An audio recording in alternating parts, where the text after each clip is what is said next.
இயேசு கிறிஸ்துக்குள் பிரியமானவர்களே, ஆண்டவராய் இயேசு கிறிஸ்துவின் பரிசுத்தமுள்ள திருநாமத்திலே நல்வாழ்த்துக்கள்.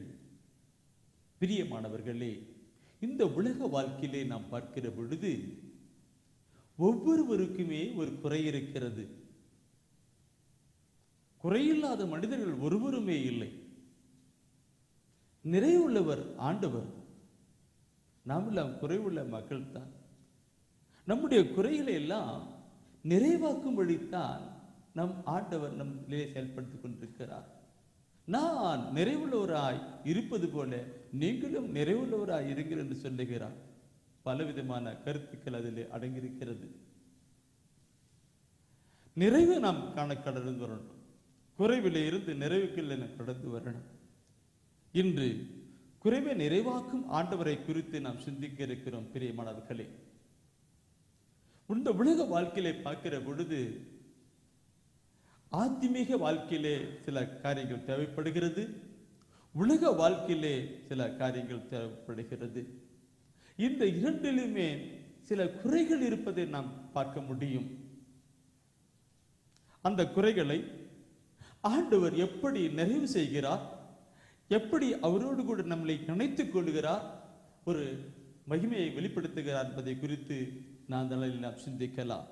முதலாவது நாம் பார்க்கிற பொழுது விசுவாச குறைவு, இரண்டாவது பார்க்கிற பொழுது ஞானத்தின் குறைவு, மூன்றாவது பார்க்கிற பொழுது பொருளாதார குறைவு, நான்காவது பார்க்கிற பொழுது பரிசுத்தத்திலே தூய்மையிலே குறைவு. இந்த நான்கு காரியங்கள் மிக முக்கியமானதா இருக்கிறபடினாலே இதை குறித்து இந்த நாளில் நாம் சிந்திக்கலாம். விசுவாச குறைவை குறித்து நாம் சிந்திக்கலாம். பிரியமானவர்களே, ஆண்டவராய் இயேசு கிறிஸ்துவோடு கூட இருந்த சீடர்கள் ஒரு சமயம் அவர்கள் புறப்பட்டு போகிறார்கள். இயேசு படகில் ஏறி அப்படி அவருடைய சீடர்கள் போய்கொண்டிருக்கிறார்கள். போய்கொண்டிருக்கிற பொழுது காற்று புயல் எல்லாம் கடந்து வருகிறது. படகுல போயிட்டு இருக்கிறாங்க. காற்று புயல், அவர் இயேசு அப்படி அமைதியாக இருக்கிறார், கப்படத்தை உறங்கி இருக்கிறார். கப்பெல்லாம் வருகிறது. உடனே அந்த சீடர்கள், ஆண்டவரே பயங்கரமான புயல் காற்று அடிக்குது, படகெல்லாம் ஆடிக்கிட்டு இருக்குது, நாம் எல்லாம் செத்து போயிடுவோம், இறந்து போயிடுவோம்னு சொல்றாங்க.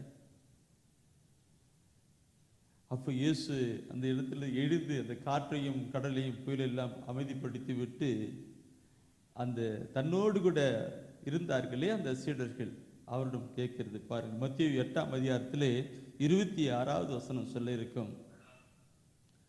நம்பிக்கை குண்டியர்களே ஏன் அஞ்சுகிறீர்கள் என்று. நம்பிக்கை குண்டியர்களே ஏன் அஞ்சுகிறீர்கள் என்று அர்த்தம் என்ன? வல்லவரும் நல்லவரும் பரிசுத்தரும் போதுமானவரும் ஆகிய நான், எல்லா வல்ல தேவனாகிய நான் உங்களோடு கூட இருக்கிற பொழுது நீ ஏன் அஞ்சுற? நம்பிக்கை விசுவாசம் குண்டியவர்களே, நம்பிக்கை குண்டியவர்களே என்று கேட்கிறாரு. உங்களுக்கு குறைவான இது இருக்க குறைவான. அப்போ ஆண்டவர் உடனே இருக்கிற பொழுது கூட அந்த சீடர்கள் கூட அந்த நிலையில் வர முடியவில்லை. அவர்களுக்கு விசுவாச குண்டி இருந்தது. அது மட்டுமல்ல பிரியமானவர்களே, ஆண்டவருடைய அருளையும் ஆசையும் நாம் பெற்றுக்கொள்ளப்பட வேண்டுமானால் ஆண்டவர் மேல நமக்கு விசுவாசம் வேண்டும். அந்த உயிர் உள்ள கடவுள் மேல விசுவாசம் வேண்டும். அவரால் எல்லாம் ஆகும் என்று நாம் விசுவசிக்கப்பட வேண்டும். நம்பிக்கை வேண்டும். அவர் மேலே பற்று உறுதி நமக்கு வேண்டும். ஆண்டவர் அநேக வேலைகளை குணமாக்குற பொழுது எல்லாம் அவர் கேட்பார், நீ விசுவசிக்கிறாயா கேட்பார். நான் இதை செய்ய முடியும், இதை குணப்படுத்த முடியும், விடுதலை கொடுக்க முடியும், உயிர்ப்பிக்க முடியும் என்று நீ நம்புகிறாயா, விசுவசிக்கிறாயா என்று அவர் கேட்பார். மக்கள் சொல்லுவார்கள், ஆம் ஆண்டவரே நான் விசுவசிக்கிறேன், நான் நம்புகிறேன் சொல்லுவார்கள். யாரெல்லாம் ஆம் ஆண்டவரே நான் நம்புகிறேன் விசுவசிக்கிறேன் என்று சொல்லுகிறார்களோ அவர்களெல்லாம் ஆண்டவருடைய அருளையும் ஆசிரியம் பெற்றுக்கொள்வார்கள். ஆண்டவரின் அருளையும் ஆசிரியம் பெற்றுக் கொள்வார்கள். ஒரு சமயம் ஆண்டவராய் இயேசு கிறிஸ்து ஒரு நகர்பகுதி போகிறார். அங்கே இருக்கிற மக்களுக்கு ஆண்டவர் மேல நம்பிக்கை கிடையாது. அதனால அவர் பாருங்கள், மத்தேயு சுவிசேஷத்துல 13ஆம் அதிகாரத்துல 58வது வசனத்துல நாம் பார்க்கிற பொழுது சொல்லப்பட்டிருக்கும், அவர்களுக்கு நம்பிக்கை இல்லாததால் அவர் அங்கு பல வல்ல செயல்களை செய்யவில்லை. அவர்களுக்கு நம்பிக்கை இல்லாததால், அங்க இருக்கிற மக்களுக்கு நம்பிக்கை இல்லாததால் அவர் அங்கு பல வல்ல செயல்கள் செய்யவில்லை என்று சொல்லப்பட்டிருக்கிறது. அங்கு வல்ல பல செயல் செய்ய முடியல, ஆண்டவர் அற்புதம் செய்ய முடியவில்லை. அப்போ மக்களுக்கு விசுவாசம் இருக்கிற பொழுதுதான் கடவுளுடைய வல்லமை அங்கே வெளிப்படுகிறதா இருக்கிறது. மக்களுக்கு விசுவாசம் இருக்கணும், ஆண்டவர் மேல விசுவாசம் வைக்கணும், நம்பிக்கை இருக்கணும், ஆண்டவர் செய்வார் நம்பிக்கணும். அந்த நம்பிக்கை தான் ஆண்டவருடைய வல்லமை அங்கே வருகிறது. இன்று அநேக மக்களுக்கு அப்படிப்பட்ட ஒரு நம்பிக்கையின் காரியங்கள் இல்லாதனால்தான் ஆண்டவருடைய அருளியும் ஆசிரியம் பெற்றுக்கொள்ள முடியாத ஒரு நிர்பந்தமான நிலையில் இருக்கிறார்கள். விசுவாசம் எங்கே இல்லையோ அங்கே ஆண்டவருடைய அற்புதம் காண முடியாது. என் அன்பு சகோதரமே, ஒருவேளை அப்படிப்பட்ட நிலையில நீங்கள் கூட இருக்கவில்லை, ஆனால் ஆண்டவர் அந்த விசுவாச குறைவை மாற்றிப்படும்படி தான் இந்த நாட்களில் உங்களோடு கூட பேசிக் கொண்டிருக்கிறார். லூக்கா நற்செய்தியிலே பார்க்கிற பொழுது 17ஆம் அதிகாரத்தில் 5ஆம் வசனம் வாசிக்கிற பொழுது அந்த சீடர்கள் எல்லாம் கேட்கிறார்கள், ஆண்டவரே எனக்கு நம்பிக்கை அதிகமாக்கும் ஆண்டவரே கேட்கிறாங்க. படிக்கலாம் லூக்கா நற்செய்தியிலே 17ஆம் அதிகாரத்தில் 5ஆம் வசனம். ஏனென்றால் அவர் சீடர்கள் அவரோடு கூட இருக்கிறார்கள். ஆண்டவருடைய அற்புதமான காரியங்களை அவர்கள் சில வேளையில் அனுபவிக்க முடியவில்லை. அந்த புயல் வருகிற பொழுது, காற்று வருகிற பொழுது, படகு போது அவர் சொல்லுகிறார்கள், ஐயோ ஆண்டவரேன்னு சொல்லுகிறார்கள் இல்லைங்களா? அதனால்தான் அவர் சொல்றாரு விசுவாசம் குண்டியுள்ளேன்னு சொல்லுகிறார். இங்கே ஆண்டவர் அது மொத்தமாக சொல்லுகிறார். இன்றைக்கு அந்த சீடர்கள் கேட்கிறார்கள். லூக்காஸ்லே 17ஆம் அதிகாரத்திலே 5ஆம் வசனம் வாசிக்கிற பொழுது, திருத்தூதர்கள் ஆண்டவரிடம் எங்கள் நம்பிக்கையை மிகுதியாக்கும் என்று கேட்டார்கள். எங்கள் நம்பிக்கையை மிகுதியாக்கும், எங்களுடைய விசுவாசத்தை அதிகமாக்கும் ஆண்டவரே. விசுவாசம் குண்டிய போனவர்களாக நாங்கள் குறைந்த விசுவாசம் உள்ளவர்களாக இருக்கிறோம், குறைவான விசுவாசம் உள்ளவர்களாக இருக்கிறோம், எங்களுடைய விசுவாசத்தை அதிகப்படுத்துங்க ஆண்டவர்னு அவங்க கேட்கிறாங்க. விசுவாசத்தை அதிகப்படுத்தி கேட்கிறாங்க. அப்ப இயேசு சொல்லுகிறது என்ன, உனக்கு கடுகளும் விசுவாசம் இருந்தா போதுமையா, நீ இந்த முசுக்கட்ட மரத்தை பெயர்த்து நீ கடலை ஊண்டிக்கொள்ளா ஊண்டிக்கொள்ளுன்னு சொல்றாங்க. அவ்வளவு பெரிய காரியம், நம்பிக்கை விசுவாச காரியங்கள் இருக்குமானா நடக்கும் சொல்றார். அல்லேலூயா, அல்லேலூயா, பிரைஸ் தி லார்ட்.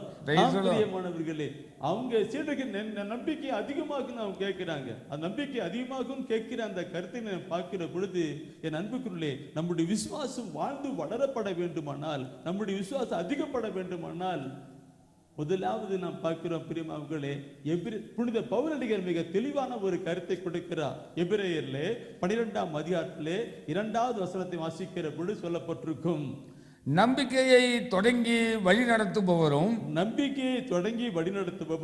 அதை நிறைவு செய்பவருமான இயேசு மீது கண்களை பதிய வைப்போம். இயேசுவின் மீது கண்களை பதிய வைப்போம் சொல்லுகிறார். இயேசுவின் மீது கண்களை பதிய வைப்போம் என்று சொல்லுகிறார். பாருங்கள், விசுவாசத்தை தொடங்கி வழிநடத்துவரும் அதை நிறைவு செய்வருமான இயேசுவின் மீது இயேசுவின் மீது கண்களை பதிய வைப்பான். அவர் விசுவாசத்தின் காரியங்களிலே அவர் தான் அதுக்கு செயல்பட்டவாறு இருக்கிறார். எனவே தான் அவர் மேல கண்களை பதிய வைப்பான் சொல்லுகிற கருத்து. அவர் மேலே கண்களை பதிய வைப்பான். அவருடைய வாழ்வின் ஒவ்வொரு அம்சங்களையும், பிறப்பில் இருந்து மரணத்தின் அவருக்கு போகிற காரியங்கள் எல்லாம் அவர் விசுவாசத்தின் வழியை ஓடிக்கொண்டிருக்கிறார். ஆண்டவர் என்னோடு கூட இருக்கிறார், பிதாவாகிய கடவுள் என்னோடு கூட இருக்கிறார், என்னை இதற்காகத்தான் அனுப்பினார், இந்த வல்லக்கரி காரியங்கள் எல்லாம் அவர் தான் செய்து கொண்டிருக்கிறார். இந்த ஆள் எல்லா காரியங்களையுமே அவர் விசுவாசத்தின் அடிப்படையிலே பேசுகிறதா இருக்கிறது. எனவே தான் அவர் நான் முன்மாதிரி என்று சொல்லி கொடுக்கிறார். முன்மாதிரி சொல்லுகிறார். அவர் சொல்லுகிற பொறுமை, நம்பிக்கை தொடங்கி வழிநடத்துபவரும் அதை நிறைவு செய்கிறமான இயேசு மீது, இயேசு கிறிஸ்து மீது உங்கள் கண்களை பதிய வையுங்கள். அவர் எப்படியெல்லாம் செயல்பட்டு கொண்டிருக்கிறார் என்பதை பாருங்கள். அப்பொழுது அவருடைய உள்ளிருக்கிற காரியங்கள் உங்களுக்கு விசுவாசத்தையும் அதிகப்படுத்தும், உங்களை நிறைவு கொண்டு வரும் சொல்லுகிறார். Price the Lord. முதல் பாயிண்ட், அவர் மேலே கண்களை பதிய வைத்து அவரை குறித்து நாம் சிந்தித்து தியானித்து கடந்து வர வேண்டும். இரண்டாவது பாயிண்டை பார்க்கிற பொழுது பிரியமானவர்களே, ரோமர் புத்தகத்திலே அதிக புனிதர் சொல்லுகிறார், பவுலடி சொல்லுகிறார். ரோமர் புத்தகத்திலே 10ஆம் அதிகாரத்திலே 17ஆம் வசனம் வாசிக்கிற பொழுது, அறிவிப்பதை கேட்டால் தான் நம்பிக்கை உண்டாகும். இயேசுவை பற்றி, கடவுளை பற்றி, உன்னத தெய்வனை பற்றி சொல்லுகிற பொழுதுதான் விசுவாசம் உண்டாகும், நம்பிக்கை உண்டாகும். நம்பிக்கை கூறுகிற பொழுதுதான் அவர்கள் அவர் ஆண்டவர் நோக்கி மன்றாடுவார்கள் இல்லைங்களா? இன்னைக்கு மக்கள் மத்தியில் விசுவாச குறைவே காரணம் இல்லை, அதிகமாக சொல்லப்படவில்லை என்று நான் சொல்லப்படுவேன். ஏதோ மேலோட்டமான காரியங்கள் ஓடிக்கொண்டிருக்கிறது. அவரை பற்றி, அவருடைய வல்லமை பற்றி, அவருடைய கிருபை பற்றி, அவருடைய மகிமை பற்றி சொல்லப்பட வேண்டும். அவர் இன்றும் மரித்து வைத்து வாழ்ந்து கொண்டிருக்கிறார் என்று சொல்லப்பட வேண்டும். அவருடைய மாட்சிமை மகத்துவத்தை சொல்லப்பட வேண்டும். அப்படி சொல்லுகிற பொழுது மக்களுக்குள் விசுவாசம் இல்லைங்களா? ரோமர் 10:10 நாம் வாசிக்கலாமே. அதில் அருமையான கருத்தை புனித பவுலடிகள் தெளிவுட்டு சொல்லுகிறார். அறிவிப்பதை கேட்டால்தான் நம்பிக்கை உண்டாகும். அறிவிப்பதை கேட்டால்தான் நம்பிக்கை உண்டாகும். கிறிஸ்துவை பற்றிய செய்தி அறிவிக்கப்பட்டால், கிறிஸ்துவை பற்றிய செய்தியை அறிவிக்கப்பட்டால் அதை கேட்க வாய்ப்பு உண்டு. அதை கேட்க வாய்ப்பு உண்டு. ஆண்டவராக இயேசு கிறிஸ்துவை பற்றி சொல்லணும் ஐயா, சொல்லணும். அப்படி அவருடைய வல்ல பெரும் காரியங்களை அவர்தான் உன்னத கடவுள், உயிருள்ள கடவுள், வாழ்கிற கடவுள், காண்கிற கடவுள், அற்புதம் செய்கிற கடவுள், பாவத்தை மரித்து வீழ்த்து வாழ்ந்து கொண்டிருக்கிற தேவன், அவர் எல்லாம் முடியும் என்று அவரை பற்றி சொல்லணும் சொல்லணும் சொல்லணும். அப்ப மக்களுக்கு ஒரு நம்பிக்கை உண்டாகும், விசுவாசம் உண்டாகும். ஓடி வருவாங்க, இயேசுகிட்ட ஓடி வருவாங்க. இயேசுகிட்ட ஓடி வந்து அவருடைய அற்புதத்தை பெற்றுக் கொள்வாங்க. நான் இங்கே பார்க்கும் பொழுது நான் முன்ன பார்த்தோம் இல்லைங்களா, மதியத்தில் நான் அவர்களுக்கு நம்பிக்கை இல்லாதால் அவர் அங்கு அவர் வளர்ப்பது இல்லை. இன்னைக்கு நிறைய பேருக்கு அப்படி நம்பிக்கை இல்லை. ஏன்? எங்கெங்கயோ ஓடிக்கிட்டு இருக்கிறான். ஆண்டவர் இயேசு கிறிஸ்து விட்டு எங்கெங்கயோ போயிட்டு இருக்கிற ஒரு காலகட்டமா இருக்கிறது. பில்லி சூன்யத்தையும் மந்திரத்தையும் ஜோசியத்தையும் ஓடிக்கொண்டு பார்க்கின்ற ஒரு காலமா இருக்கிறது. ஏன்? ஆண்டவரிடம் ஒன்றும் இல்லையா? அவரிடம் முடியும் இல்லையா? அவரிடம் இல்லாத ஒன்றும் இல்லை, அவரால் முடியாது ஒன்றும் இல்லை. மக்களுக்கு அப்படிப்பட்ட விசுவாசத்தை கொண்டு வர வேண்டும். இன்று நாம் பார்க்கிறோம் பிரியமானவர்களே, ஆண்டவரிடம் கொண்டு வருவதை விட்டுவிட்டு வேறு வேறு வழியில் எல்லாம் கடந்து போய் கொண்டிருக்கிறதா இருக்கிறது. அல்ல, நற்செய்தி ஆண்டவராக இயேசு கிறிஸ்துவை பற்றி சொல்லி நற்செய்தி கொண்டு வரணும். இதை குறித்து நாம் பார்க்கிற பொழுது பிரியமானவர்களே, விசுவாசத்தின் காரியங்களை பார்க்கிற பொழுது எபிரேயர் திருமுகத்திலே 11ஆம் அதிகாரத்திலே தொடக்கம் முதல் கடைசி வரை எப்படி விசுவாசத்தை பற்றி சொல்லியிருப்பார். ஆபிரகாம் எப்படி நோவா எப்படி விசுவசித்தார், ஆபிரகாம் எப்படி விசுவசித்தார்கள், அப்படியே ஒவ்வொருவரை பற்றியும் சொல்லப்பட்டிருக்கும். நான் ஒருமுறை அந்த விசுவாசத்தை பற்றி எபிரேயர் 11ஆம் அதிகாரத்தை நீங்கள் படித்திருப்பீங்க. அதை நிறுத்தி கொஞ்சம் கொஞ்சமாக படித்து பாருங்க. ஒவ்வொருடைய வாழ்க்கையிலும் கடவுள் எப்படியெல்லாம் விசுவாசத்தின் காரியங்களை செயல்பட்டார் இதை குறித்து அங்கே சொல்லப்பட்டிருக்கும். பிரியமானவர்களே, நம்முடைய வாழ்க்கையிலே அந்த விசுவாச குறைவு இருக்குமானால் ஆண்டவருடைய அருளையும் ஆசிரியம் பெற்றுக்கொள்ள முடியாது. நமக்கு விசுவாசம் வளரப்பட வேண்டும். அவர் மேலே விசுவாசம் கடந்து வர வேண்டும்.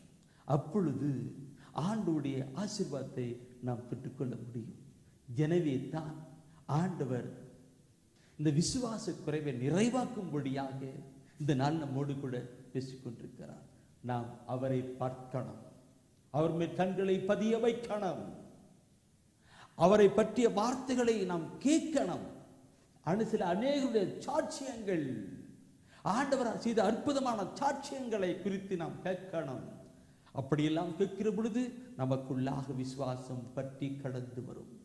எனவே தான் யாக்கோபிலே 1 அதிகாரத்திலே 4ஆம் வசனம் சொல்லுகிறார், உங்கள் மன உறுதி நிறைவான செயல்களால் விளங்கட்டும், அப்பொழுது எக்குறையுமின்றி முற்றும் நிறைவுள்ளவர்களாய் இருப்பீர்கள். பாருங்கள், யாக்கோபில மிக அழகாக அழுத்தமாக சொல்லுகிறார், உங்கள் மன உறுதி விசுவாசத்தின் காரியங்கள் நிறைவான செயல்களால் விளங்கட்டும், நிறைவான செயல்களால் மட்டும், அப்பொழுது எக்குறையுமின்றி முற்றும் நிறைவுள்ளவர்களாக இருப்பீர்கள் சொல்றார். நல்ல ஆசீர்வாதமாய் இருப்பீர்கள் ஐயா என்று சொல்லுகிறார். பிரியமானவர்களே, நம்முடைய விசுவாசத்தின் குறைவை நிறைவாக்கிறவர் நம்முடைய ஆண்டவர். அவருடைய வல்ல பெரும் காரியங்கள் எல்லாம் நாம் அனுபவிக்கப்பட வேண்டும் என்றால் நமக்கு விசுவாசம் வேண்டும். அந்த விசுவாச குறைவை மாற்றி அதை நிறைவு செய்கிறது தான் நம்முடைய ஆண்டவர். Price the Lord. இரண்டாவது ஞானத்தின் குறைவு. என் அன்புக்குரியவர்களே, ஒவ்வொரு மனிதனுக்குமே ஞானம் தேவை. தனிப்பட்ட வாழ்க்கையிலே ஞானம் தேவை. ஒரு குடும்பத்தை நடத்துவதற்கு ஞானம் தேவை. ஒரு தொழிலை நடத்துவதற்கு ஞானம் தேவை. ஒரு அலுவலகத்திலே வேலை செய்வதற்கு ஞானம் தேவை. படிக்கிற பிள்ளைகளுக்கு ஞானம் தேவை. ஞானம் எல்லோருக்கும் அவசியம் தேவைப்படுகிறது. இதனால் அன்றோ சாலமோன் ராஜா அந்த பதவித்தன் காலகட்டங்களிலே ஆண்டவர் நோக்கி மன்றாடுகிறார். 1 அரசராகமத்திலே 3ஆம் அதிகாரத்திலே 9வது வசனம் அவர் சொல்லுகிற ஒரு மன்றாட்டின் காரியங்களை அங்கே நாம் பார்க்க முடிகிறது. உம் மக்களுக்கு நீதி வழங்கவும் நன்மை தீமை பகுத்தறியவும் தேவையான ஞானம் நிறைந்த உள்ளத்தை அடியேனுக்கு தந்தருளும். இல்லாவிடில் உமக்குரிய மாபெரும் மக்கள் இனத்திற்கு நீதி வழங்க யாரால் இயலும் என்று கேட்டார். தேவையான ஞானம் நிறைந்த உள்ளத்தை தாரும் என்று கேட்கிறார். அவர் வேற எதையும் கேட்கல. இந்த முக்கியமானது ஞானம் தாயா என்று அவர் அறிந்திருக்கப்படினாலே அவர் கேட்கிறார். ஆண்டவர் அதற்கு சொல்லுகிற அருமையான ஒரு பதில் இருக்கும். என்ன பார்க்கிற பொழுது ராஜாவோடு சொல்லுகிறார், நீ செல்வத்தையோ சொத்தையோ பட்ட நாட்டிற்கையோ நீ கேட்காம ஞானத்தை கேட்டிருக்கிற. எனவே உனக்கு ஞானத்தையும் கொடுக்கிறேன். நீ கேட்காத மற்ற சொத்துக்களையும் செல்வத்தையும் நான் உனக்கு தருகிறேன் என்று அவர் கூப்பிடுகிறார். பிரியமானவர்களே, நாம் கேட்கணும். ஆண்டவரே, நான் ஒரு ஞானம் நிறைந்த ஒரு மகளாக நான் வாழணும். உம்முடைய பிள்ளை என்பதை வெளிப்படுத்தி காட்டணும்.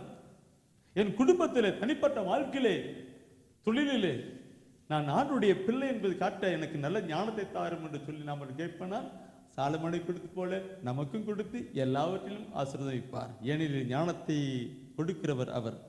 பிரியமானவர்களை பார்க்கிற பொழுது நான் முன்னே சொன்னேன், ஒரு அரசன் கேட்கிறார், ஆண்டவரே எனக்கு ஞானத்தை கொடுங்க என்று. அதே போல ஒரு பெண்ணானவளுக்கு, குடும்ப பெண்ணானவளுக்கு நல்ல ஞானம் இருக்குமானால் அந்த பெண் அந்த வீட்டிலே கணவனுக்கு எப்படி, மனைவிக்கு, பிள்ளைகளுக்கு எப்படி, பெற்றோர்களுக்கு எப்படி, எல்லாருக்கும் அவர் கவனமா இதெல்லாம் சரியிருக்குவார். எனவே தான் நீதிமொழி புத்தகம் 14ஆம் அதிகாரத்திலே 1 வசனம் சொல்லப்பட்டிருக்கும், ஞானமுள்ள பெண்கள் தம் இல்லத்தையும் கட்டி எழுப்புகிறாள் என்று சொல்லப்பட்டிருக்கும். பெரிய பில்டிங் கட்டி எழுப்புறதில்ல, அந்த வீட்டினுடைய கணவன், பெரியவர்களுக்கு, பிள்ளைகளுக்கு, கணவனுக்கு எல்லாருக்கும் எப்படி எல்லாம் சொல்லி நடத்தணுன்றதெல்லாம் செஞ்சுக்கிட்டு வரத்தான் இருக்கேன். அது ஒரு தெய்வீகமான ஒரு ஞானம் தான். அல்லேலூயா, அல்லேலூயா. சொல்லுகிற பொழுது பிரியமானவர்களே, ஞானம் மிக மிக மிக உயர்ந்தது. நீதிமொழி புத்தகத்திலே 2ஆம் அதிகாரத்திலே 4ஆம் வசனம் சொல்லப்பட்டிருக்கும், செல்வத்தை நாடுவது போல் ஞானத்தை நாடி புதையலுக்காக தோன்றும் ஆர்வத்தோடு அதை தேடு. பாருங்கள் எப்படி சொல்லுகிறார் பாருங்க. செல்வத்தை நாடுவது போல ஞானத்தை நாடி புதையலுக்காக தோன்றும் ஆர்வத்தோடு அதை தேடுன்னு சொல்லுகிறாங்க. நம்ம எல்லாம் பணம் சம்பாதிக்கணும், எவ்வளவு நம்ம அப்படி முயற்சியோடு கூட உழைக்கிறோம். நம்ம அது வேலைக்காக கடந்து போய்கிட்டு இருக்கு இல்லைங்களா?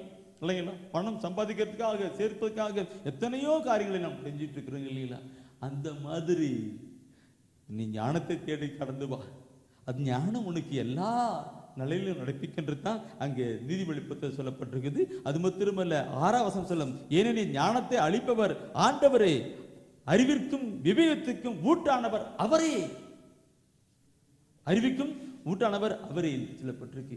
Price the lord, praise the Lord. இவர்கிட்ட தான் நான் கேட்கணும். அதுதான் சாலமோன் கேட்டாங்க. சாலமோன் ராஜா அதுதான் கேட்டாரு, ஆண்டவரே எனக்கு ஞானத்தை கொடுங்க. அவர் தான் கொடுக்க முடியும்.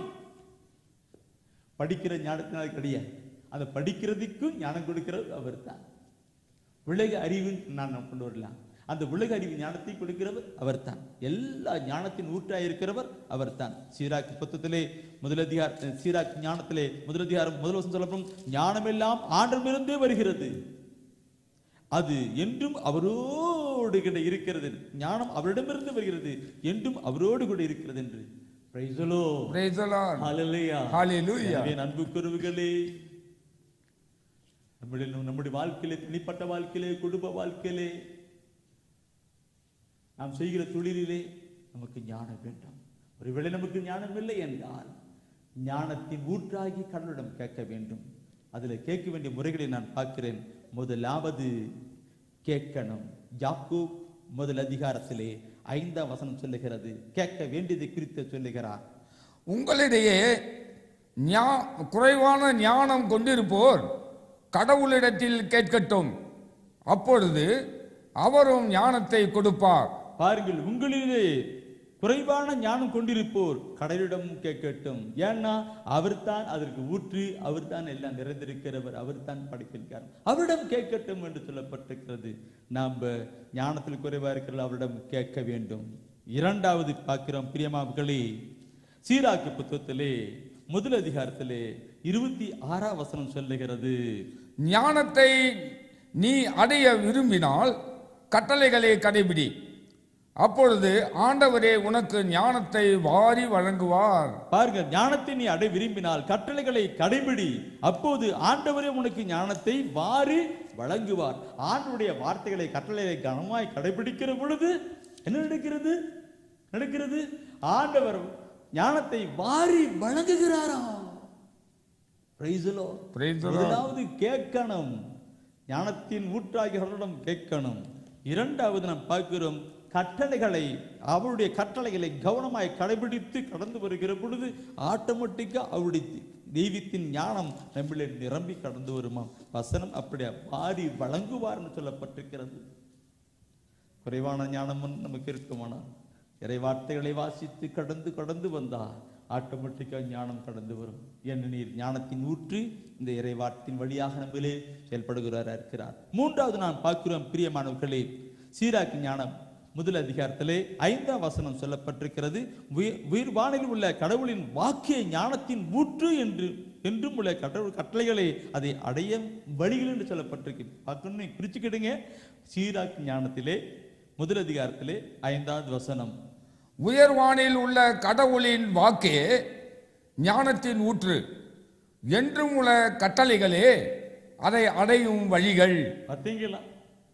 முதல்ல கேட்கணும், இரண்டாவது இறை வார்த்தைகளை, அவருடைய வார்த்தைகளை படித்து தியானித்து கடைபிடித்து வாழணும். அப்ப ஆட்டோமேட்டிக்கா அது ஞானத்தை பெற்றுக் கொள்கிற வழியா இருக்கிறது.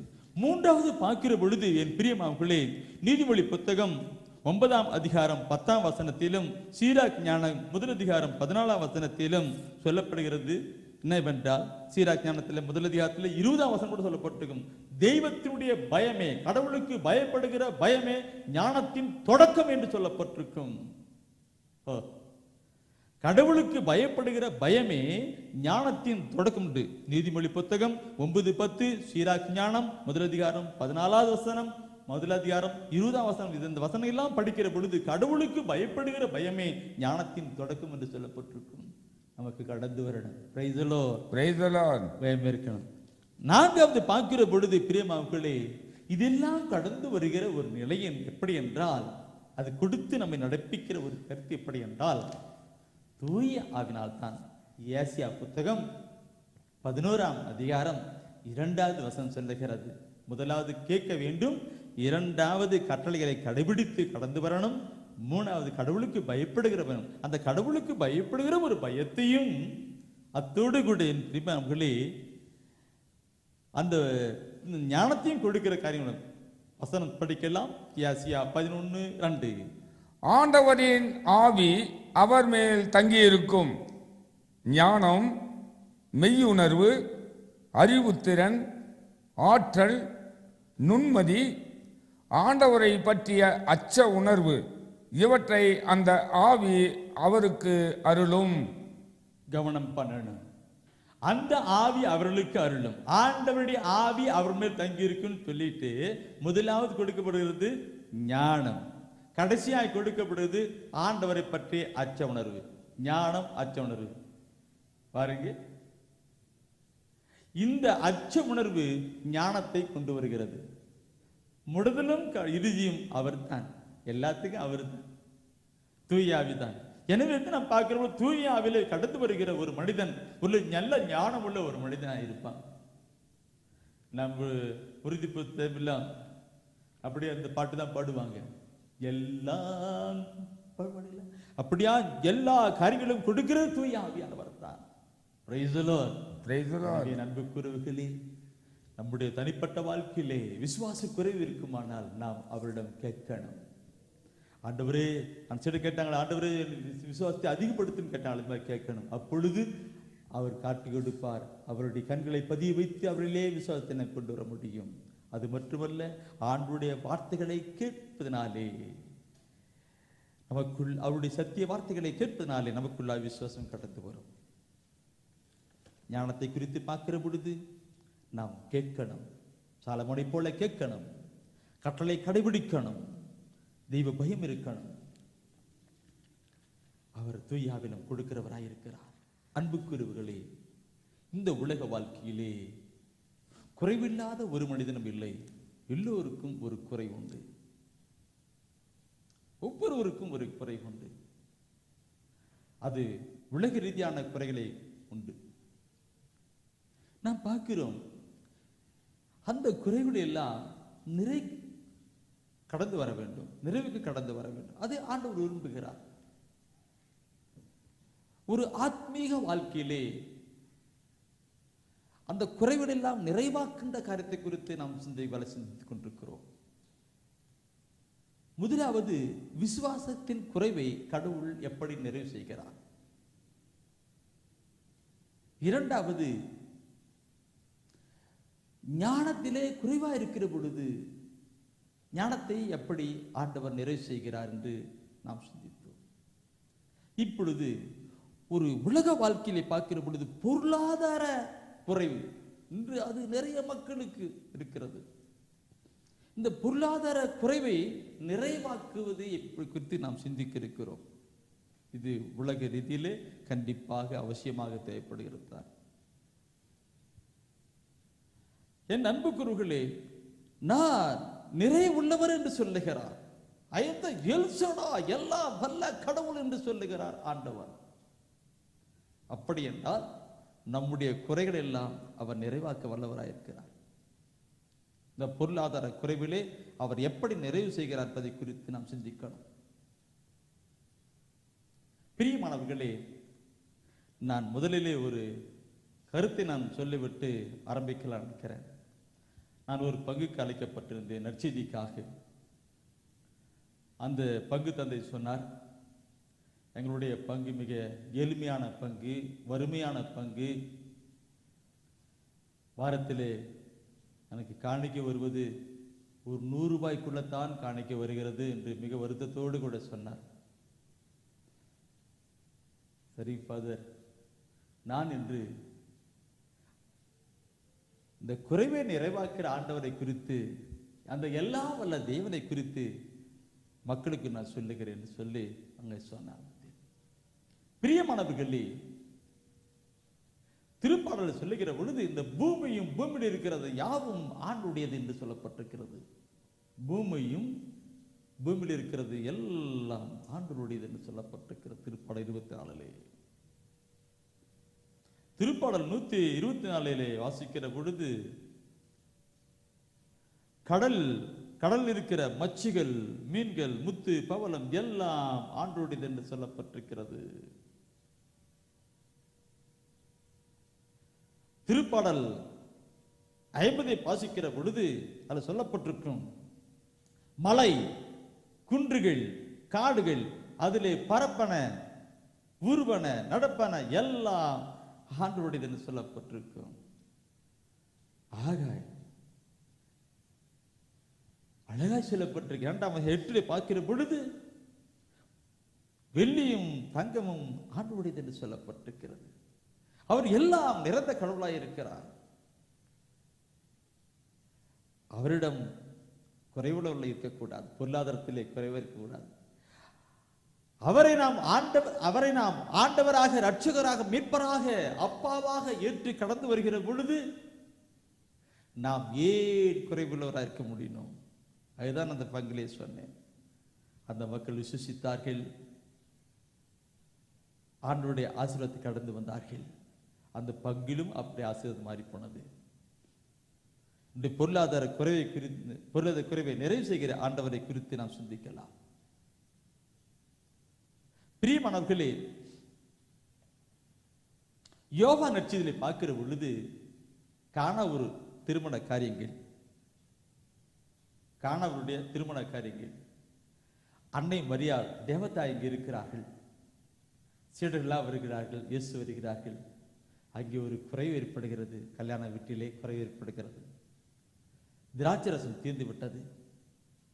தாய் மரியாள் அதை அறிந்தவளாக உடனே சென்று இயேசுவிடம் சொல்லுகிறார்கள், மகனே, ரசம் தீர்ந்து விட்டது என்று சொல்லுகிறார். இயேசு சொல்லுகிறார், அம்மா, நான் என்ன செய்ய முடியும், இன்னும் என் நேரம் வரவில்லை, பாருங்கள், இன்னும் என் நேரம் வரவில்லை என்று சொல்லுகிறார். அவ்வளவுதான். ஆனால் தேவதாய் அன்னை மரியாள் சொல்லுகிறார்கள், அந்த 12ஆம் அதிகாரம் 5ஆம் வசனத்திலே, இயேசுவின் தாய் பணியாளரிடம், அவர் உங்களுக்கு சொல்வதெல்லாம் செய்யுங்கள் என்றார். அவர் உங்களுக்கு சொல்வதையெல்லாம் செய்யுங்கள் என்றார். அவர் உங்களுக்கு சொல்வதெல்லாம் செய்யுங்கள் என்றார். அவ்வளவுதான். தேவதாய் சொல்லிக் கொடுத்த ஒரே அருமையான ஒரு கருத்து. அவர் சொல்வதெல்லாம் செய்யுங்க, உங்களுக்கு நிறைவு உண்டாகும், ஆசீர்வாதமா இருக்கும், நலம் பெறும், வெற்றி உண்டாகும். அதுதான் அந்த தாய் மரியாள் சொல்லி கொடுத்தது. எனக்கு இந்த வசன வார்த்தையில் ரொம்ப பிடிக்கும்.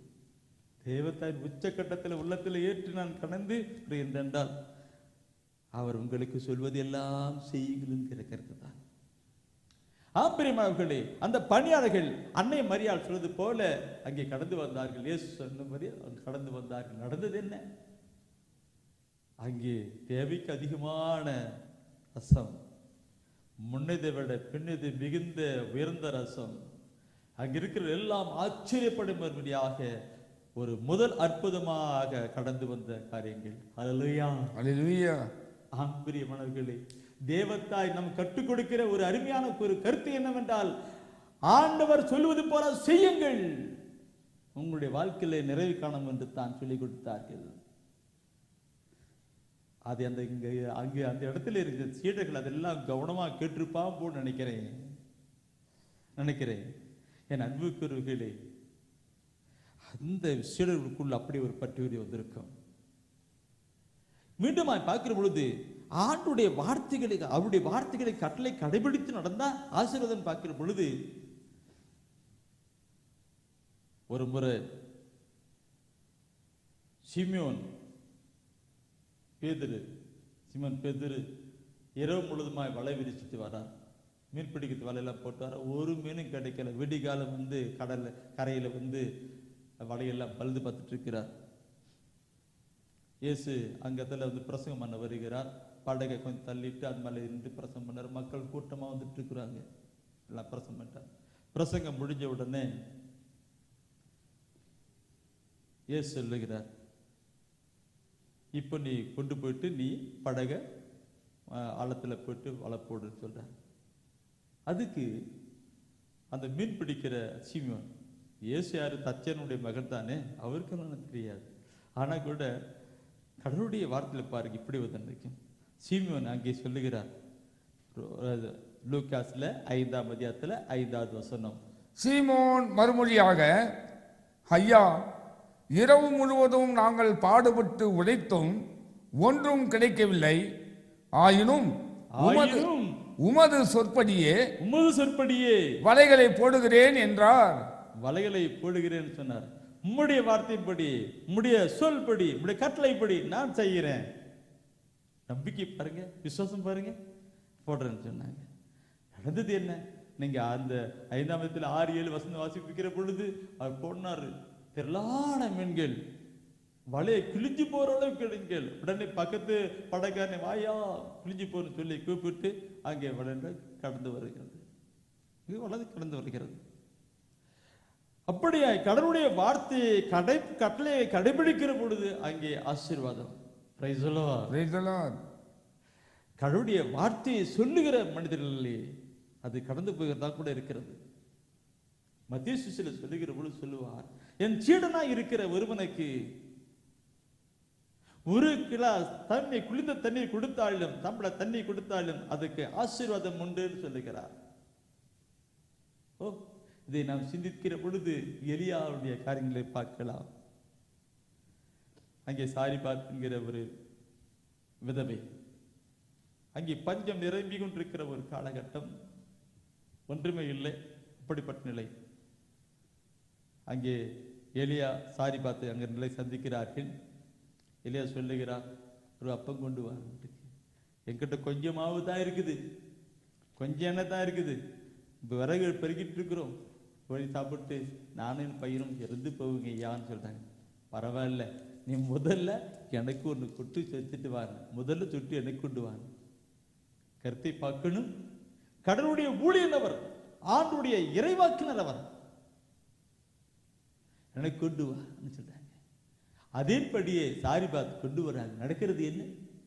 ஒன்று அரசராமத்திலே 17ஆம் அதிகாரத்திலே 16ஆம் வசனத்தை வாசிப்பில் ஆனால் சொல்லப்பட்டிருக்கும், எலியா வழியாக ஆண்டவர் உரைத்த வாக்கின்படி பானையிலிருந்து மாவு தீரவும் இல்லை, களையத்தில் எண்ணெயும் குறையவும் இல்லை.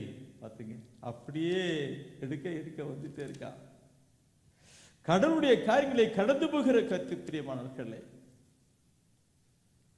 எனவே நான் பார்க்கிற பொழுது எல்லாம் நிறைந்த கடவுள், எல்லாம் வல்ல கடவுள் அதை யாரிடம் கொடுக்கணும்னு பார்த்துக்கிட்டு இருக்கிறார். அதனால்தான் அவர் சொல்லுகிறார், லூக்கா நத்தியத்திலே 6ஆம் அதிகாரத்திலே 38ஆம் வசனத்தை வாசிக்கிற பொழுது அவர் சொல்லுவார், அருமையான கருத்தில சொல்லியிருக்கிறார் பாருங்கள். கொடுங்கள் உங்களுக்கு கொடுக்கப்படும், கொடுங்கள் உங்களுக்கு கொடுக்கப்படும், அமுக்கி குலுக்கி சரிந்து விழும்படி நன்றாய் அளந்து உங்கள் மடியில் போடுவார்கள். அம்மைக்கு குலுக்கி சரிந்து விழும்படி மடியிலே போடுவாங்க. நீ கொஞ்சம் அப்படி கொடுத்து பாரு, என்ன வேணுக்கும்? அம்மைக்கு குலுக்கி மடியிலே சரிந்து விழும்படி போடுவார். இது ஆண்டவர் சொல்லுகிற வார்த்தை.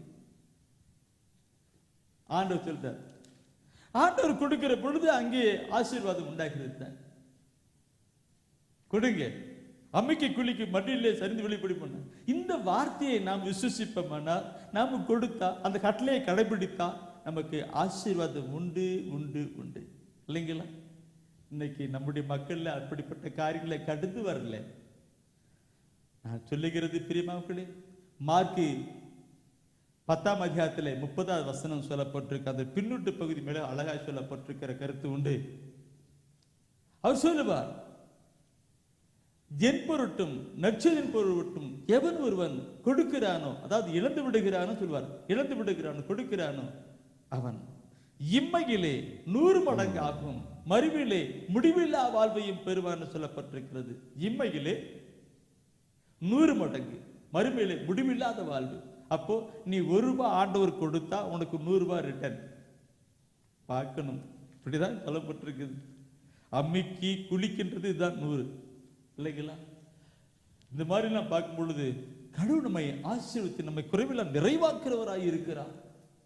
கடந்து வரணும் பிரியமானவர்களே, பொருளாதார குறைவை நிறைவாக்குற ஆண்டோட கடந்து வரணும். ஆண்டோர் கை கொடுக்கணும். ஆண்டோர் கை கொடுக்கிற பொழுது அந்த குறைகள் எல்லாம் நிறைவாயிருக்கணும். எங்க ஊர்ல ஒரு பாட்டியம்மா, வயதானவங்க, அவங்க கிராமத்துல இந்த காய்கறி எல்லாம் விற்கிறவங்க தான். ஆண்டவர் காய் கொடுக்கணுங்கிற ஒரு வார்த்தை எல்லாம் கேட்டு விசுவசித்து கடந்து வந்த ஒரு தாய். அவங்க வியாபாரம் செய்வாங்க, போட்டுட்டு மாலையில அவங்களுடைய வருமானத்துல இருந்து ஒரு பணத்தை எடுத்து தனியா வைப்பான். முதல்ல எடுத்து தனியா வச்சுட்டு அப்புறமேல தான் மற்றதெல்லாம் எண்ணுவாங்க, கணக்கு க்ளோஸ் பண்ணுவாங்க. முதல்ல அவங்களுடைய வருமானத்தினுடைய தொகையிலிருந்து ஒரு சிறிய காணிக்கை எடுத்து வைப்பாங்க. பைபிள் சொல்லுது, ஆண்டவருக்கு என்று பிரித்து வையுங்கள் என்று. அவங்க பிரித்து வச்சாங்க. அது அப்படியே சேர்த்து அப்படியே சொல்ற காசு தான், ஒரு 5 ரூபாய் 10 ரூபாய் 2 ரூபாய் அப்படிலாம் சேர்த்துட்டு ஒரு மாதத்துக்கு ஒரு முறை என்கிட்ட வருவாங்க. வழிபாட்டு கூட்டத்துக்கு வந்துட்டு, பிரதர் நற்செய்தி பணிக்காக என்னுடைய காணிக்கைன்னு சொல்லி அப்படி கொடுப்பாங்க. என் அன்பு குருவிகளே, கொடுங்கள் உங்களுக்கு கொடுக்கப்படும், அம்மிக்கு குளிக்கு மடியிலே சரித்து விழுபடி போடுவேன்னு சொன்ன ஆண்டவர் அப்படியே அவளை ஆசீர்வதித்தார். இன்று அவர்கள் பெங்களூர்ல ஒரு பெரிய பங்களா காரோடு கூட அவங்க குடும்பத்தார் எல்லாம் வாழ்ந்துகிட்டு இருக்கிறாங்க. ஹல்லேலூயா, ஹல்லேலூயா. ஆண்டவர் அப்படியே சாதாரண அப்படியே உயர்த்துகிறார், பார்க்கிறார் யார்கிட்ட கொடுக்கணும்னு. எனவே தான் பிரியமானவர்களே, சொல்லுகிற பொழுது நான் இன்னும் அதிகமா சொல்ல வேண்டியது இருக்கிறது. அது சொல்ல நான் சொல்லிக்கிட்டு போய்கிட்டே இருக்கலாம். 2 கொரிந்தியரிலே 8ஆம் அதிகாரத்திலே 9வது வசனம் அவர் சொல்லுகிற வார்த்தையை பாருங்கள். புனித பவுலடிகள் எவ்வளவு அருமையா சொல்லுகிறார். இதைத்தான் அந்த பங்குல நான் சொன்னேன். 2 கொரிந்தியரிலே 8ஆம் அதிகாரத்திலே 9வது வசனம் சொல்லி இருக்கும். அதிலே அவர் சொல்லுகிற பொழுது, உங்களுக்காக கிறிஸ்து ஏழையானார், உங்களை செல்வந்தராக்கும்படியாக அவர் ஏழையானார் என்று. உங்களை செல்வந்தராக்கும்படி அவர் ஏழையானார் என்று. நம்மை ஆசீர்வதிக்கும்படி அப்படியானார் என்று. எனவே பிலிப்பியர் 4ஆம் அதிகாரம் 19வது வசனம், என் கடவுள் கிறிஸ்து இயேசுவின் வழியாக தம் ஒப்பற்ற செல்வத்தை கொண்டு உங்கள் தேவைகள் அனைத்தையும் நிறைவு செய்வார்.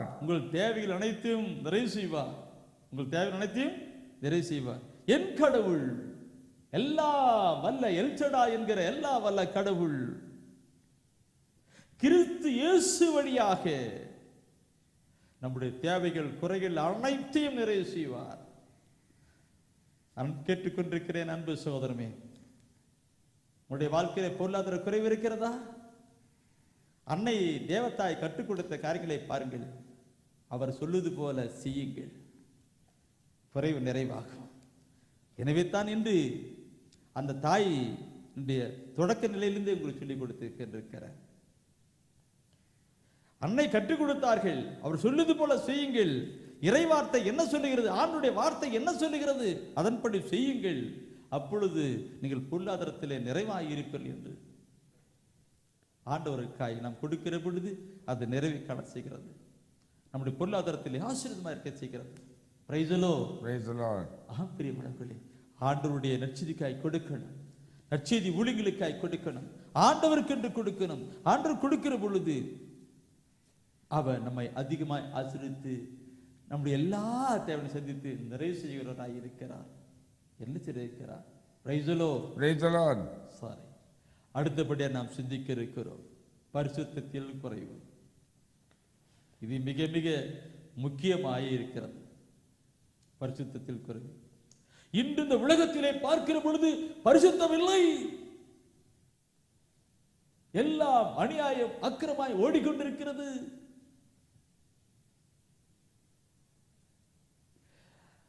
எல்லா மக்களையும் பொல்லாத பிசாசான வஞ்சித்து செய்து அவனை மாயமாக்கி கொண்டிருக்கிறான். திருவெளிப்பாட்டிலே 12ஆம் அதிகாரத்திலே 12ஆம் வசனத்திலே பிற்பகுதியை நாம் பார்க்கிற பொழுது எத்தனை ஒரு காரியங்கள் திருவெளிப்பாட்டிலே 12ஆம் அதிகாரத்தில் 12ஆம் சொல்லப்பட்டிருக்கிற போது சொல்லுவா, பிரியமானவர்களே, கடவுளுடைய காரியங்களை குறித்து நாம் சிந்திக்கும் பொழுது எத்தனை காரியங்கள். தனக்கு கொஞ்ச காலமே இருப்பதை பொல்லாத பிசாசானவன் அறிந்திருக்கிறபடினாலே, அலையானவன் அறிந்திருக்கிறபடினாலே அவன் கடும் சீற்றத்தோடு கூட இப்பொழுது உங்களுடைய செயல்பட்டு கொண்டிருக்கிறான். எல்லாரையும் பரிசுத்தத்தை கெடுத்துக் கொண்டிருக்கிறார். பரிசுத்தல எல்லாரும் பாவத்திலிருந்து மனமாறாதபடி செய்து கொண்டிருக்கிறார். பரிசுத்தல் இருக்கிறவங்க கெடுத்துக் கொண்டிருக்கிறார். அப்படிதான் இன்னைக்கு பரிசுத்த குறைவு எல்லா இடத்திலும் இருக்கிறது. எல்லா இடத்துல இருக்கிறது. திருப்பாடலிலே பார்க்கிற பொழுது 12ஆம் அதிகாரத்திலே முதல் வசனம், தூய ஆவியால் அபிஷேகம் செய்யப்பட்ட சங்கீதக்காரன் அங்கு பாடுகிற ஒரு வார்த்தை ஒன்று. திருப்பாடலிலே 12 முதல் வசனம், ஆண்டவரே காத்தருளும், ஏனெனில் உலகில் இறை அன்பர்கள் அற்று போயினர், மானிடருள் மெய்யடியார் மறைந்து போயினர். பார்த்தீங்கள், ஆண்டவரே காத்தருளும். ஒருவேளை அவரே சொல்லிப்பார், ஆண்டவர் என்னை காத்துக்கொள்ளும் சொல்லிப்பார். ஆண்டவரே காத்தருளும், ஏனெனில் உலகில் இறை அன்பர்கள் அற்று போயினர். எல்லாம் இன்னைக்கு வெளிவேசத்தான், எல்லாம் வெளிவேசத்தான். கடவுளுக்கு சாட்சிகளாய் பரிசுத்தருக்கு சாட்சிகளாய் நாம் இருக்கப்பட வேண்டியவர்கள். நம்முடைய வாழ்க்கை மித்தமாக ஆண்டுடைய தீர்ப்பு அவமானப்பட்டுக் கொண்டிருக்கிறது. ரோமர் புத்தகத்தில் சொல்லப்பட்டிருக்கும், உங்களால் கடவுளுடைய பெயர் அவமானப்படுகிறது, பிறனத்தாருடைய அவமானப்படுகிறது என்று. உங்களால் பிறனத்தாருடைய ஆண்டுடைய பெயர் அவமானப்படுகிறது சொல்லப்பட்டிருக்கிறது. இந்த கிறிஸ்துவ மக்களாக இருக்கிற நாம் நடக்கிற நடைமுறை பார்களை பார்க்கிற பொழுது ஆண்டுடைய பெயர் இவெல்லாம் ஒரு கிறிஸ்துவரா என்று சொல்லுகிறார்கள். இவெல்லாம் ஒரு கிறிஸ்துவரா என்று சொல்லுகிற பொழுது ஆண்டுடைய பெயர் அவமானப்படுகிறது. என்னுடைய உள்ளம் பற்றி எறிகின்ற ஒரு கருத்தாக இருக்கிறது. பிரியமானவர்களே, வசனத்தை நாம் படிக்கிற இப்படிதான் இன்று அப்படியே பரிசுத்த குறை ஓடிக்கொண்டிருக்கிறது. மேகாவிலே பார்க்கிற பொழுது 7ஆம் அதிகாரத்திலே 2ஆம் வசனம் சொல்லப்பட்டிருக்கும். 2-3 வசனத்தை அப்படி படிக்கலாம். நாட்டில் இறைப்பற்றுள்ளோர் அற்றுப்போயினர், நாட்டில் இறைப்பற்றுள்ளோர் அற்றுப்போயினர், மனிதருள் நேர்மையானவர் எவருமே இல்லை, மனிதருள் நேர்மையானவர் எவருமே இல்லை. அவர்கள் அனைவரும் இரத்த பழிவாங்க பதுங்கி காத்திருக்கின்றனர், ஒருவர் ஒருவரை பிடிக்க கண்ணி வைத்து வேட்டையாடுகின்றனர், தீமை செய்வதில் அவர்கள் கை தேர்ந்தவர்கள், தீமை செய்வதில் அவர்கள் கை தேர்ந்தவர்கள், தலைவனும் நீதிபதியும் கையூட்டு கேட்கின்றனர், தலைவனும் நீதிபதியும் கையூட்டு கேட்கிற எல்லாம் லஞ்சம் தான் இல்லைங்களா? எல்லாம் கையூட்டு லஞ்சம் தான். பெரிய மனிதர் தாம் விரும்பியதை வாய்விட்டு கூறுகின்றனர், பார்த்தீங்களா? இவ்வாறு நெறி தவறி நடக்கின்றனர். எல்லா பரிசுத்த குறைவு நெறி தவறி ஆண்டவருக்கு விரோதமான காரியங்களை வாழ்ந்து கொண்டிருக்கிறார்கள். நம்ம எல்லாம் பார்த்துக்கிட்டு இருக்கிறோம். நான் சொல்லுகிறது என்ன தெரியுங்களா? இன்னைக்கு எல்லாருமே சொல்றாங்க நாட்டில் அநியாயம் அக்கறம் அதிகம் போச்சு சொல்றாங்க. அதனால தான் மழை இல்லைன்னு சொல்றாங்க. நாட்டில் அநியாயம் அக்கறம், நாட்டில் அநியாயம் அக்கறம் சரியா போச்சு. இன்னைக்கு நானும் சொல்றேன், நீங்களும் சொல்றீங்க. அது யார் செஞ்சுக்கிட்டு இருக்கிறா? இல்லைங்களா? யார் செஞ்சுட்டு இருக்கிறாங்க? இன்னைக்கு அப்படியே போயிட்டு இருக்குது, எல்லாமே போயிட்டு இருக்கிறது. பரிசுத்தம் குறைவு கொண்டு போயிட்டு இருக்கிறது. ஆனாலும் பரிசுத்தமான கடவுள் அப்படியே எல்லாரும் அழிந்து போக வேண்டும் என்று விரும்பவில்லை. ஒருவரும் அழிந்து நரகத்திலே போகக்கூடாது என்பதற்காகத்தான் அவர் தெய்வீக தன்மை வெளிப்படுத்திக் கொண்டிருக்கிறார். ரோமர் புத்தகத்திலே 5ஆம் அதிகாரத்திலே 20ஆம் வசனம் சொல்லப்பட்டிருக்கிறது, பாவம் பெருகிய இடத்தில் அருள் பொங்கி வடிந்தது என்று. தெய்வத்தினுடைய வல்லமை கடந்து வருகிறது. பாவம் பெருகிய இடத்திலே பாவிகளை தேடி ஆண்டவராய் இயேசு கிறிஸ்து வந்தார். மனம் மாறுபடுகிறார், நற்செய்தியை சொல்லும்படி கடந்து வந்தார். பிரியமானவர்களே, நாம் பார்க்கிறோம் லூக்கா நற்செய்தியிலே 3ஆம் அதிகாரத்திலே பார்க்கிற பொழுது யோவான் சாணகன் விண்ணரசை குறித்து போதிக்கிறார். அவர் போதிக்கிற பொழுது எல்லா மக்கள் உள்ளம் குத்தப்பட்டு ஓடி வந்து பாவரிக்கை செய்து மனம் திருமுழுக்கு பெறுகிறார்கள். 3 சொல்ல இருக்கும், அறிக்கை பண்ணுகிறார்கள். 7ஆம் வசனத்தில் இருக்கிற பொழுது மக்கள் கூட்டமா வந்தாங்க, எல்லாம் வந்து பாவரிக்கை பண்ணி இல்லைங்களா? திருத்துதர் பணியிலே படிக்கிற பொழுது பேதுரு பிரசங்கம் பண்ணுகிறார். அந்த பிரசங்கத்தை கேட்கிற பொழுது உள்ளம் குத்தப்பட்டு வந்து ஐயோ நாங்கள் என்ன செய்யட்டும் என்று கேட்கிறாங்க. அவர் சொல்லுகிறார், பாவ மன்னிப்புக்கான காரியங்களை கடந்து வாங்க, திருமுழுக்கு கடந்து வாங்க அப்படி சொல்றார். இல்லைங்களா? இன்று நாம் பார்க்கிற பொழுது அநேக நற்செய்தி கூட்டங்களும் போதகங்களும் எப்படி தெரியுங்களா? ஆண்டவர் உன்னை ஆசீர்வதிப்பார், உன்னை விடுப்பார், அப்படி ஆகுது இப்படி ஆகுது தான். பாவத்தை குறித்து ஒருத்தரும் சொல்லி கொடுக்கிறது இல்லை. ஏன்? பாவத்தை குறித்து சொன்னா அடுத்த கூட்டம் யாரும் வரமாட்டான். இன்னைக்கு நான் பிரசங்கம் பாவத்தை குறித்து நான் சொல்றேன்னா அடுத்த கூட்டம் நீங்க இது கேட்க மாட்டீங்க இல்லைங்களா? ஆண்டவர் மக்களுக்கு சொல்லணும், மக்களை திருத்தணும், மனம் திரும்பதை கொண்டு வரணும் தான் அவர் விரும்புகிறார். இன்னைக்கு நிறைய கூட்டங்களை பார்க்கிற பொழுது எல்லாம் மேலோற்றமாய்த்தான். எனவே தான் எரேமியா புத்தகத்துல 8ஆம் அதிகாரத்துல 11ஆம் வசனத்திலும் அதே எரேமியாவில் 6ஆம் அதிகாரத்துல 14ஆம் வசனத்தில் சொல்லப்பட்டிருக்கும். நாம் 8ஆம் அதிகாரத்துல 11ஆம் வசனத்தை வாசிப்போமே. அமைதியே இல்லாத போது அமைதி அமைதி என்று கூறி என் மக்களாகிய மக்களுக்கு ஏற்பட்ட காயத்தை மேலோட்டமாகவே குணப்படுத்தினர். அமைதி அமைதின்னு சொல்லி எல்லா ஆண்டவர்களை அற்புதம் பண்ணுகிறோம், உங்களை விடுவிக்கிறோம், உங்களை சுகப்படுத்துகிறோம். மேலோட்டமாக குணப்படுத்தி அமைதியே இல்லாதவர் இல்லைங்களா? என் அன்பு குருவுகளே, மனிதன் மனமாறப்பட வேண்டும் தான் ஆண்டவர் விரும்புகிறார். மனமாற்றத்தை பரிசுத்தலை கடந்து வர வேண்டும் என்று விரும்புகிறார். நான் கடந்த 25 வருடமாக இந்த புத்தோடு செய்து என்ன எல்லாமே இறைவார்த்தை சொல்லும் போதெல்லாம் இறைமை சொல்றேன், அப்படி பாவத்தை குறித்து தான் சொல்லிக்கிட்டு இருப்பேன். மனம் திரும்புதல் அது ஆண்டவருக்கு பிடியமாய் இருக்கிறது. எனவே தான் ஆண்டவர் சாதாரண நிலையில் இருந்து என்ன அப்படியே கொண்டு கொஞ்சம் வந்திருக்கிறார். மக்களை கொண்டு வந்து பரிசுத்தலை கொண்டு வரணும். அமைதி அமைதி சொல்லி மேலோட்டமாக்கி மக்களை குணப்படுத்தி கொண்டிருக்கிறாங்க, மேலோட்டம் குணப்படுத்திருக்காங்க, இன்னும் கடந்து வரல. ஓ, யாசியா புத்தகத்திலே முதல் அதிகாரத்திலே நீங்க 6வது வசனத்தை படித்து பாருங்கள். உள்ளங்கால் முதல் உச்சந்தலை வரை உங்கள் உடலில் நலமே இல்லை, உங்கள் உடலில் நலமே இல்லை. ஆனால் காயங்கள், கன்றி போன வடுக்கள், சீல் வடியும் புண்களே நிறைந்துள்ளன.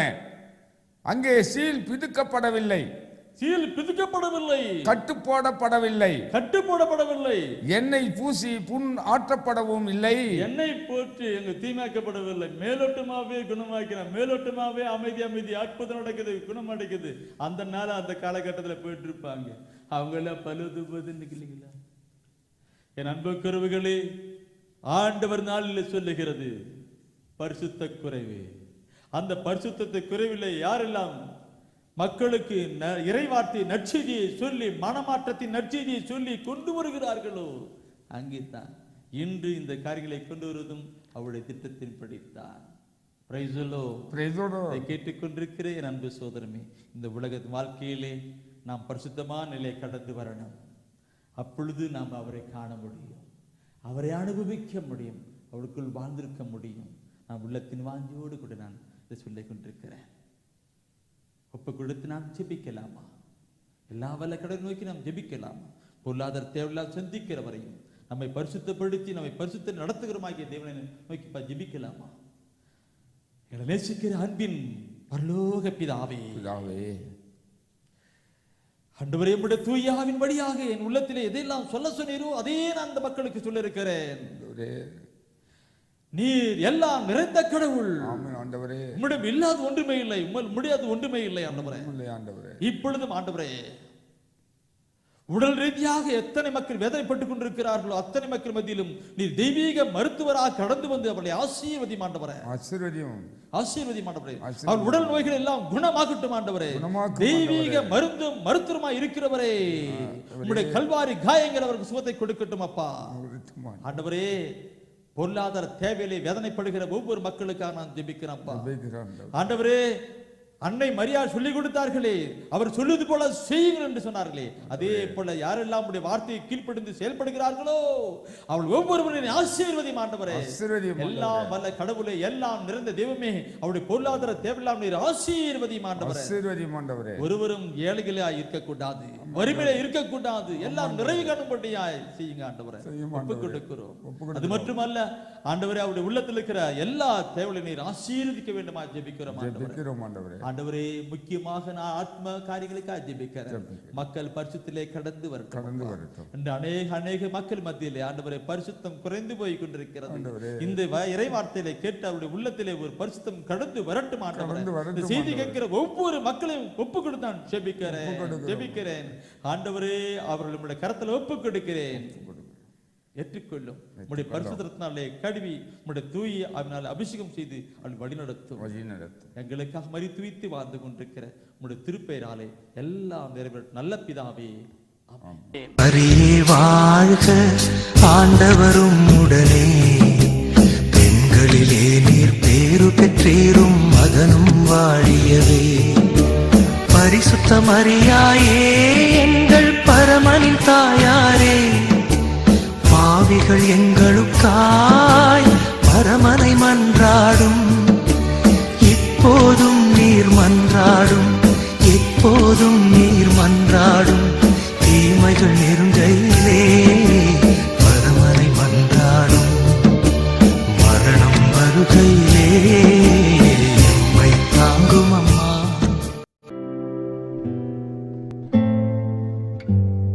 தெய்வ ஒளியும் ஒளியும் என்ற மாத இதழ்